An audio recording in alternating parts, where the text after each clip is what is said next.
Hello bankers, good morning, नमस्कार। आप सभी का स्वागत है टारगेट्स जेएआईबी 2025। अगर आप जेएआईबी का एग्जाम मई 2025 एग्जाम को टारगेट कर रहे हैं तो आपको डिटेल्ड सिलेबस पता होना चाहिए, कौन सी बुक्स इंपॉर्टेंट है पता होना चाहिए, क्योंकि सबसे पहली कड़ी होती है किसी भी एग्जाम में पार्टिसिपेशन करने के लिए, उसको क्वालिफाई करने के लिए, उसका वो रास्ता पता होना जिसमें वो सभी प्रश्न समावेशित होते हैं, इंक्लूडेड होते हैं, जिनके आधार पर हम अपनी प्रिपरेशन करते हैं और एग्जाम में अच्छा परफॉर्मेंस करते हैं।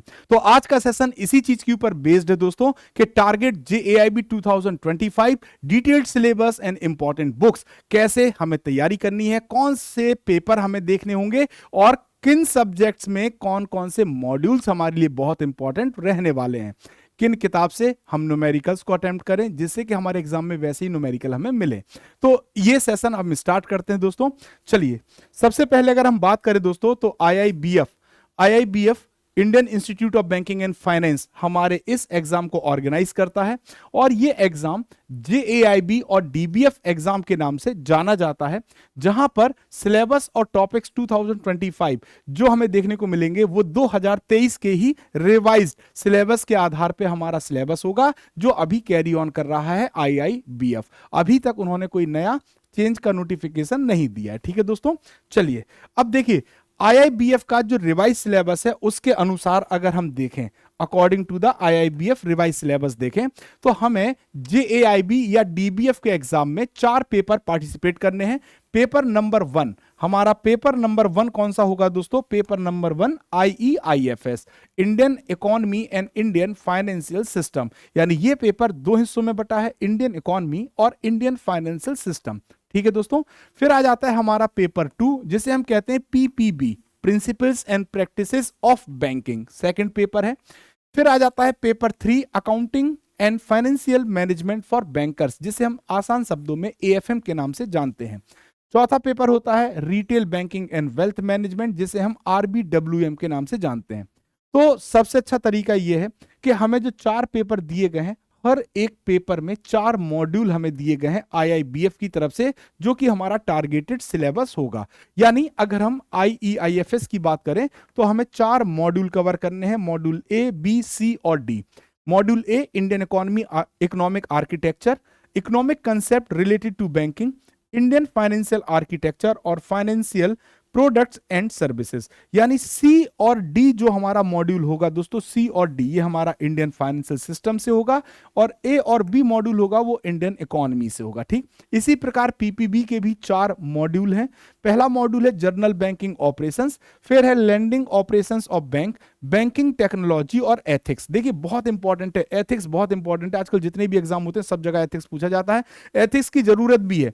तो जनरल बैंकिंग ऑपरेशन जो आप बैंक में प्रैक्टिकल बैंकिंग करते हैं वही आता है। लेंडिंग ऑपरेशंस ऑफ बैंक, यानी जो जो लोन प्रोडक्ट्स हैं, कैसे उसमें प्रोसेस होता है, क्या क्या होता है, वो यहां आएगा। टेक्नोलॉजी, आज बैंक जो टेक्नोलॉजी बेस्ड हो गई है उनकी बात करेंगे, और एथिक्स। तो आपको लग रहा होगा कितना आसान है, लेकिन यहां पे आपका जो प्रैक्टिकल नॉलेज है उसके आगे जो थ्योरेटिकल नॉलेज है, जो आपके कंसेप्ट्स हैं, जो आरबीआई की गाइडलाइंस हैं, उन सबको यहां पे डिस्कस किया गया है। Accounting and financial management, accounting principle and processes, financial statement and core banking system, financial management और taxation and fundamentals of costing. ये आपको 4 मॉड्यूल पढ़ने हैं दोस्तों एएफएम में, ध्यान रखिएगा। ठीक है, इसके बाद आरबीडब्ल्यूएम में आपको 4 मॉड्यूल दिए गए हैं, retail banking and wealth management, introduction of retail banking. फिर हमें दिया गया रिटेल बैंकिंग प्रोडक्ट्स, पहला मॉड्यूल हमारा है introduction of retail banking products and recovery, support service यानी मार्केटिंग इन रिटेल बैंकिंग और वेल्थ मैनेजमेंट। एक और मॉड्यूल इसमें एक्स्ट्रा होता है जिसे मॉड्यूल ई या एक्स्ट्रा रीडिंग मटेरियल कहते हैं, जहां पे आपको लेंडर्स अप्रेजल और 4-5 यूनिट्स हैं जिनको आपको और पढ़ना होता है। ठीक है, उनसे भी आपके केस स्टडीज बनते हैं। तो अब यहाँ पे बस मेरी एक ही सलाह है कि सभी मॉड्यूल्स को आप बराबर तवज्जो दीजिए, क्योंकि पेपर देखिए अब थोड़ा सा अगर आज का प्रारूप देखें तो बहुत मतलब विभिन्नता दिखती है, हर एक एग्जामिनर ये चाहता है कि आपकी परीक्षा में विभिन्नता हो, जिससे कि आपके वो सभी एस्पेक्ट्स को चेक किया जा सके जिस आधार पे आईआईबीएफ ने सिलेबस को तैयार किया है। तो बहुत सारी जगह पे हम पढ़ते हैं, सुनते हैं, देखते हैं कि ये मॉड्यूल इसमें इंपॉर्टेंट है, ये मॉड्यूल इंपॉर्टेंट है। इंपॉर्टेंट तो है, लेकिन आप देखेंगे तो चारों को तवज्जो बराबर दी गई है। क्वेश्चन कम या ज्यादा हो सकते हैं, लेकिन मार्किंग आपको लगभग बराबर पहुंच जाती है। और आपको पढ़ना भी चाहिए। अगर आप फर्स्ट अटेम्प्ट में जेएआईबी या डीबीएफ का एग्जाम क्वालिफाई करना चाहते हैं, तो ये मेरी पर्सनल सलाह है, जो मेरा एक्सपीरियंस है, और वो यही कहता है कि आपको चारों मॉड्यूल पे बराबर तवज्जो देनी चाहिए और अभी से अपनी प्रिपरेशन को आपको स्टार्ट करना चाहिए। ठीक है दोस्तों। फिर इसके बाद अगर हम बात करें दोस्तों, तो सबसे पहले हमारे कौन कौन सी बुक्स हमें लेनी चाहिए या कौन कौन सी बुक्स होती हैं जिनसे हमें अपने सिलेबस को कवर करना है। तो हम नहीं, सभी लोग एक ही बात बताते हैं, या आईआईबीएफ खुद बताता है कि मैकमिलन की बुक से आपको प्रिपरेशन करनी है। मैकमिलन की बुक आपके लिए इंपॉर्टेंट है और यहीं से आपका पूरा पेपर बनता है। लेकिन आपको एक बात और बता दें, इन्हीं बुक्स में देखिए सब कुछ यहीं से है, लेकिन इस बुक में सिर्फ ये है कि आपको थोड़ा सा वास्ट दिया गया है, थोड़ा सा बड़ा दिया गया है डेटा, जिसे पढ़ने में आपका समय ज्यादा लगेगा। तो आप चाहें तो इसको फॉलो कर सकते हैं, है ना। साथ ही साथ आप हमारे पीडब्ल्यू की बुक्स को भी फॉलो कर सकते हैं, वहां पे भी इसी के ऊपर बेस्ड बुक्स हैं, बट कंसाइज वे में दिया गया, जिससे आप ज्यादा से ज्यादा सिलेबस को कम से कम शब्दों में कवर कर पाए। सो दोनों ऑप्शंस हैं, आप जो अच्छा चुनना चाहें वो आप चुन सकते हैं। ठीक है दोस्तों। साथ ही साथ अगर हम बात करें सबसे पहले आईईआईएफएस के इंपॉर्टेंट टॉपिक्स की, तो आईईआईएफएस के जो इंपॉर्टेंट टॉपिक्स हैं, इंडियन इकोनॉमी और इंडियन फाइनेंस सिस्टम। सबसे पहले मॉड्यूल ए की बात करेंगे। मॉड्यूल ए के जो इंपॉर्टेंट टॉपिक हैं, overview of Indian economy and sector of Indian economy. ठीक है, कौन कौन से सेक्टर इंडियन इकोनॉमी में, वो इकोनॉमिक प्लानिंग और नीति आयोग आपको पढ़ना है। और इसके बाद role of priority sector and MSME in Indian economy, infrastructure including social infrastructure, economic reforms बहुत इंपॉर्टेंट है, क्योंकि वहीं से भारत की जो अर्थव्यवस्था की दशा है वो परिवर्तित होती है। तो इकोनॉमिक रिफॉर्म्स भी हम लोग समझेंगे। Foreign trade policy, foreign investment और इकोनॉमिक डेवलपमेंट, ये भी एक पार्ट है बहुत इंपॉर्टेंट अर्थव्यवस्था का, क्योंकि फॉरेन ट्रेड के बिना कोई भी अर्थव्यवस्था क्लोज अर्थव्यवस्था हो जाएगी या बंद अर्थव्यवस्था हो जाएगी। तो आज ओपन इकोनॉमी की बात होती है दोस्तों। साथ ही साथ international economic organisation and climate change, हमारी जो भी हम अर्थव्यवस्था वाली गतिविधियां करते हैं, उसमें जो प्रदूषण है या जो भी चीज है वो क्लाइमेट पर क्या प्रभाव डाल रहा है, बहुत इंपॉर्टेंट कंसर्न है। सो यहां से मॉड्यूल ए से आपके सभी इंपॉर्टेंट टॉपिक्स कवर होते हैं। साथ ही साथ अगर आप देखेंगे module B, concept related to banking, economic concept जो कि बैंकिंग से रिलेटेड है।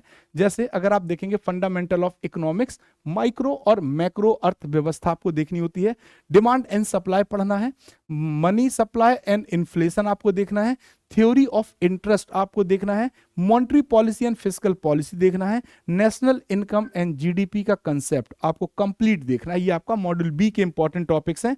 साथ ही साथ मॉड्यूल सी, इंडियन फाइनेंशियल आर्किटेक्चर में इंडियन फाइनेंशियल सिस्टम का overview, money market, capital market, ये सभी प्रोसेस यहां पे आएंगे।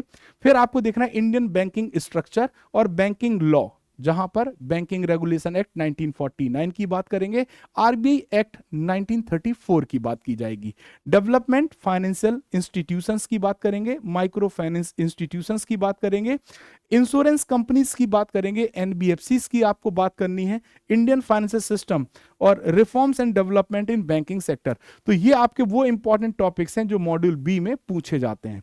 इसी के साथ अगर आप मॉड्यूल सी की बात करें तो फाइनेंशियल प्रोडक्ट्स में आपको देखना है financial market, money market, capital market, fixed income market, foreign exchange market, inter connection market और मार्केट डायनेमिक्स को आपको देखना है, डेरिवेटिव मार्केट देखना है, मर्चेंट बैंकिंग देखना है, फैक्टरिंग, फोरफिएटिंग एंड ट्रेड्स। ये तीन इंपॉर्टेंट, सब इंपॉर्टेंट टॉपिक लिख के जहां से क्वेश्चन आते हैं। इसके साथ लीज फाइनेंसिंग पढ़ना है, और कुछ टॉपिक तो ऐसे होंगे जो आपको एक से ज्यादा पेपर में देखने को मिलेंगे, कुछ यूनिट्स ऐसी होंगी जो एक से ज्यादा पेपर में देखने को मिलेंगी, तो वो आप कहीं एक जगह पढ़ेंगे तो वो आपको बार बार पढ़ने को मिलेंगी, जिससे कि आपका वो टॉपिक तो ऑलरेडी तैयार हो ही जाएगा। ठीक है। फिर क्रेडिट रेटिंग एंड स्कोरिंग आपको देखना है, insurance product, mutual fund product, pension product, ये सब आपको देखना है। पैरा बैंकिंग और फाइनेंशियल सर्विसेज के लिए क्या गाइडलाइंस हैं। तो ये आपका मॉड्यूल डी हो जाएगा, और यहां पर आपका इंडियन इकोनॉमी और इंडियन फाइनेंशियल सिस्टम कंप्लीट हो जाएगा। फिर अगर आप देखेंगे पीपीबी, तो पीपीबी में 55 यूनिट्स हैं, मॉड्यूल ए की बात करें तो मॉड्यूल ए में आपको बैंकर कस्टमर रिलेशनशिप देखना है, एएमएल देखना है, ऑपरेशनल एस्पेक्ट्स देखना है, opening account of various type of customer देखना है, operations aspects of deposit account देखना है, operational aspects of handling cash देखना है। फिर आपको क्या देखना है, फॉरेक्स, क्या देखना है, फॉरेक्स रेमिटेंस फैसिलिटी देखना है, और बैंकर कस्टमर का special relationship, NRI, foreign currency, payment and collection of cheque, ancillary services देखना है, ड्यूटीज एंड रेटिंग आपको देखना है, और साथ ही साथ आप देखोगे गिवर्नेंस रिड्रेसल, आरबीआई का जो अम्बुड्समैन है, और फिर आपको राइट टू इंफॉर्मेशन एक्ट और कंज्यूमर प्रोटेक्शन एक्ट, इतने सारे टॉपिक आपके मॉड्यूल ए के हैं। फिर इसके बाद आप मॉड्यूल बी पे आ जाएंगे, प्रिंसिपल ऑफ लैंडिंग्स आपको देखना है, appraisal and assessment of credit, फिर आपको देखना है operational aspects of loan, type of collaterals आपको देखना है, different mode of charging, NPA आपको पढ़ना है, ये आपका मॉड्यूल बी चल रहा है जहां पे हम फंक्शंस ऑफ बैंक पढ़ रहे हैं दोस्तों। फिर यहां पे आप देखेंगे contract of guarantee, contract of indemnity, letter of credit, law related to bill finance, priority sector lending, agriculture finance, MSME और गवर्नमेंट स्पॉन्सर्ड स्कीम। तो देखिए एमएसएमई यहां भी पढ़ना पड़ा आपको, कहां पे, प्रोटी सेक्टर यहां भी पढ़ने को मिलेगा, और आपको कहां पे मिलेगा, इंडियन इकोनॉमी और इंडियन फाइनेंशियल सिस्टम में भी देखने को मिलेगा। ठीक है दोस्तों, साथ ही साथ अगर हम मॉड्यूल सी की बात करें तो मॉड्यूल सी पूरा टेक्नोलॉजी के ऊपर बेस्ड है, और यहां पे हमें essential of bank computerisation, ADC digital banking हम लोग पढ़ेंगे, data communication network and EFT पढ़ेंगे, डिजिटल पेमेंट सिस्टम एनपीसीआई पढ़ेंगे, technology trends in banking system और सिक्योरिटी कंसिडरेशन, ये टॉपिक हम कवर करेंगे। ठीक है फिर आ जाते हैं मॉड्यूल डी पे, जहां पे हमें एथिक्स वाली यूनिट को पढ़ना है। तो एथिक्स, ये चारों यूनिट इंपॉर्टेंट है, ethics, business ethics and banking, ethics eight individual ethics dimension और एथिक्स एंड वर्क प्लेस, ये हमें चारों यूनिट को कवर करना है। तो यहाँ पे हमारा मॉड्यूल बी डी खत्म हो जाता है, और अगर आप देखेंगे तो पीपीबी के हमारे इंपॉर्टेंट टॉपिक्स कवर हो जाते हैं। ठीक है, फिर एएफएम जो हमारा पेपर 3 है, एएफएम में अगर आप देखेंगे तो मॉड्यूल ए में अकाउंटिंग प्रिंसिपल एंड प्रोसेस में आपको definition, scope, accounting standard including Indian accounting standard पढ़ना है, फिर बेसिक अकाउंटेंसी प्रोसीजर पढ़ना है, maintenance of cash and subsidiary book, ठीक है, एंड लेजर अपडेट करना है, bank reconciliation statement unit number 4 है, ट्रायल बैलेंस हमें पढ़ना है यूनिट नंबर 5 में, depreciation and it's accounting, depreciation पे न्यूमेरिकल आपसे पूछे जाते हैं, 100% पूछे जाते हैं, तो डेप्रिसिएशन बहुत ध्यान से पढ़ना है, कैपिटल एंड रेवेन्यू एक्सपेंडिचर पढ़ना है, bill of exchange negotiable instrument act का पार्ट है, इंपॉर्टेंट है, बैक ऑफिस फंक्शंस हमें पढ़ने हैं, और बैंक ऑडिट एंड इंस्पेक्शन पढ़ना है। ये हमारी जो सिंपल सीधी सीधी 10 यूनिट हैं वो हमारे लिए इंपॉर्टेंट है मॉड्यूल ए से। फाइनेंशियल स्टेटमेंट किसकी बात करें, financial statement and core banking की बात करें, कोर बैंकिंग की बात करें तो यहां पे हमें पढ़ना है पहला प्रिपरेशन ऑफ फाइनेंशियल अकाउंट, दूसरा पढ़ना है कंपनी अकाउंट 1, तीसरा पढ़ना है कंपनी अकाउंट 2, चौथा पढ़ना है cash flow end fund flow, पांचवा पढ़ना है फाइनेंशियल अकाउंट्स एंड कंपनीज, और छठवां पढ़ना है core banking system and accountancy in computerise. तो ये आपका मॉड्यूल बी हो जाएगा। इसी के साथ अगर आप देखेंगे तो मॉड्यूल सी, पहला स्टेटमेंट है फाइनेंशियल मैनेजमेंट, दूसरा स्टेटमेंट है रेशियो एनालिसिस, तीसरा स्टेटमेंट है फाइनेंशियल मैथमेटिक्स, चौथा है वाईटीएम कैलकुलेट करना, है ना, यील्ड टू मैच्योरिटी कैलकुलेट करना, पांचवा है capital structure and cost capital, और छठवां टॉपिक इक्विपमेंट लीजिंग और lease financing, working capital management, और आठवां है डेरिवेटिव्स। तो ये हमारा मॉड्यूल सी पूरे इंपॉर्टेंट ये यूनिट्स होंगी जिनको हमें कवर करना होगा अपने एग्जाम की प्रिपरेशन के लिए। फिर आ जाते हैं taxation and fundamentals of costing. सबसे पहले टैक्सेशन, इनकम टैक्स और टीडीएस डिफर्ड टैक्स की बात करेंगे। फिर हम लोग पढ़ेंगे overview of cost and management accounting की, ठीक है दोस्तों। फिर costing methods, standard costing, marginal costing और बजट एंड बजटरी कंट्रोल। तो यहां पे हमारा एएफएम यानी पेपर 3 के चारों मॉड्यूल कवर हो जाते हैं दोस्तों। फिर हमारा लास्ट पेपर आ जाता है जिसका नाम है रिटेल बैंकिंग। किसकी बात करेंगे, रिटेल बैंकिंग की। और रिटेल बैंकिंग में हमें 4 मॉड्यूल पढ़ने हैं। सबसे पहला मॉड्यूल है रिटेल बैंकिंग इंट्रोडक्शन। यहां पे 4 यूनिट दी गई हैं दोस्तों। पहली यूनिट है रिटेल बैंकिंग इंट्रोडक्शन, दूसरी है retail banking role within a bank operation, unit number 3 application of retail banking concept and distinction between retail and corporate wholesale banking, और चौथा है ब्रांच प्रॉफिटेबिलिटी। और यहां से आपको देखने को मिलते हैं न्यूमेरिकल्स। यहां से आपको क्या देखने को मिलते हैं? न्यूमेरिकल। क्या देखने को मिलते हैं? न्यूमेरिकल देखने को मिलेंगे। ठीक है दोस्तों, 100%। इसके बाद अगर आप देखेंगे तो आपके लिए मॉड्यूल बी है जो कि प्रोडक्ट एंड रिकवरी के ऊपर बेस्ड है। और यहां पे आप देखेंगे customer requirement, product development process, credit scoring, important retail liability product, important retail assets product, credit and debit card, remittance product, digitalisation of retail banking product, role of AI and technology in retail banking, recovery of retail loan और management information system, then securitisation. तो ये आपके module B के सभी important topics हो जाएंगे। इसके बाद आप मॉड्यूल सी पे आएंगे जहां पे आपको मार्केटिंग इन रिटेल बैंकिंग पढ़ना है। तो marketing and introduction, delivery channels की बात करेंगे, डिलीवरी मॉडल्स की बात करेंगे, customer relationship management system CRM आपको पढ़ना है, service standard for retail banking आपको देखना है, और मार्केटिंग इंफॉर्मेशन सिस्टम आपको यहां पे देखना है। ठीक है, MIS। मॉड्यूल डी आपके लिए आ जाता है, इंपॉर्टेंट मॉड्यूल है जिसको ऐड किया गया है। और अगर हम मॉड्यूल डी की बात करें तो ये वेल्थ मैनेजमेंट का पार्ट है। 4 यूनिट है इंपॉर्टेंट ऑफ वेल्थ मैनेजमेंट और इन्वेस्टमेंट मैनेजमेंट, और यहां पे tax planning and other financial service and services provided by the bank.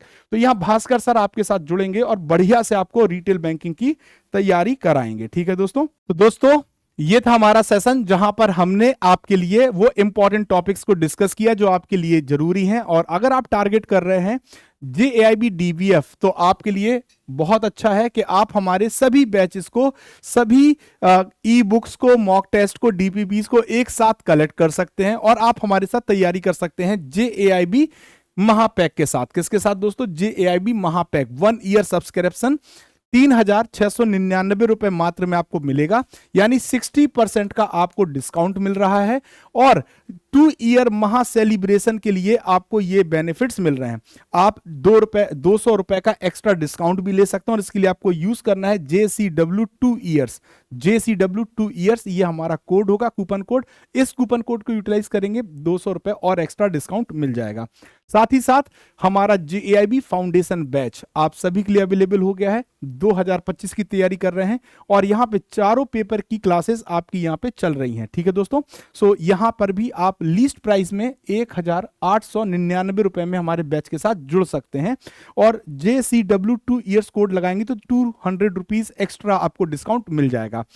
अब देखिए, आप इंडिविजुअल बैचेस, अगर आप में से बहुत सारे दोस्त जिन्होंने इस साल पार्टिसिपेशन किया था, मे भी किसी कारणवश उनका कोई भी एक पेपर अगर रह गया है, एक से ज्यादा पेपर, तो आप इंडिविजुअल बैच भी सब्सक्राइब कर सकते हो और हमारे साथ फाउंडेशन की तैयारी कर सकते हैं मजबूत स्तर के साथ लिस्ट प्राइस में। ठीक है दोस्तों, अब आ जाती है बुक्स की बात। तो मैंने आपको बताया था कि हमारी 4 बुक्स का सेट ऑफ 4 बुक अवेलेबल है, 4 बुक्स JAIB के लिए, और ये कंसाइज है, बढ़िया किताब है और एग्जॉस्टिव थ्योरी यानी कंप्लीट थ्योरी कवर करेगा। हिंट एंड सॉल्यूशन होंगे, यहाँ पे केस स्टडी एंड क्वेश्चंस भी होंगे पर्याप्त मात्रा में, और mind map and quick revision. मतलब एक परफेक्ट बुक है जैसा कि मैं आपसे कह रहा हूं, और लीस्ट प्राइस में आपको मिल रही है मात्र 1,224 में चारों किताबें। ठीक है दोस्तों, सो फटाफट आप हमारे साथ जुड़ सकते हैं दोस्तों और तैयारी कर सकते हैं। बकाया हम आपको समय समय पर वो सभी बातें बताते रहेंगे जो आपकी परीक्षा से इंपॉर्टेंट है। So thank you very much दोस्तों।